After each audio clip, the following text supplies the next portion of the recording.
दोस्तों फ्लिपकार्ट में आप लोग कैसे अपना एड्रेस चेंज कर सकते हो और वहां पर नया एड्रेस ऐड कर सकते हैं, आज की इस वीडियो में मैं आपको बताने वाला हूं। तो दोस्तों आप इस वीडियो को बिना स्किप किए पूरा देखना। तो चलिए वीडियो को स्टार्ट करते हैं।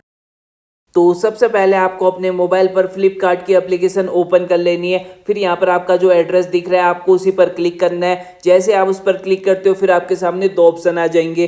पहला है यूज माई करंट लोकेशन और दूसरा है ऐड न्यू। आपको करंट लोकेशन चेंज करनी है तो पहले ऑप्शन पर क्लिक कर लीजिए। अगर आपको नया एड्रेस डालना है, दूसरी लोकेशन डालनी है, तो आपको ऐड न्यू पर क्लिक कर लेना है। फिर आपको टर्न ऑन पर क्लिक कर लेना है और फिर से आपके सामने दो ऑप्शन आएंगे। अगर आप लोग पार्सल अपनी लोकेशन से दूर मंगाना चाहते हो, दूर भेजना चाहते हो, तो आपको पहले ऑप्शन पर सिलेक्ट करना है। अगर आप लोग अपनी करंट लोकेशन यहाँ पर डालना चाहते हो तो आपको सेकेंड ऑप्शन पर क्लिक कर लेना है। अब यहाँ पर आपको नीचे साइड पर चेंज वाला ऑप्शन देखने को मिल रहा होगा, आपको इसी चेंज पर क्लिक करना है। जैसे आप इस चेंज पर क्लिक करोगे आपको यहाँ पर सर्च वाला ऑप्शन मिल जाएगा। आप यहाँ पर फर्स्ट में सर्च वाले ऑप्शन पे आ जाओगे। आपको यहाँ पर अपना नया एड्रेस डाल देना है। जैसे मैं अपने किसी फ्रेंड को हल्द्वानी में पार्सल भेजना चाहता हूँ, अगर आप लोग अपना एड्रेस चेंज करना चाहते हो तो आप लोग यहाँ पर अपना नया एड्रेस डाल दीजिए। अगर किसी और को पार्सल भेजना है तो उसका एड्रेस आपको यहाँ पर डाल देना है। तो यहाँ पर आप देख सकते हो जैसे मैं मैप में लोकेशन चेंज कर रहा हूँ, नीचे साइड पर मेरा एड्रेस भी चेंज हो रहा है। तो यहाँ पर आप पूरा एड्रेस भी डाल सकते हैं। आप खाली सर्च करके उस लोकेशन में पहुंच जाओगे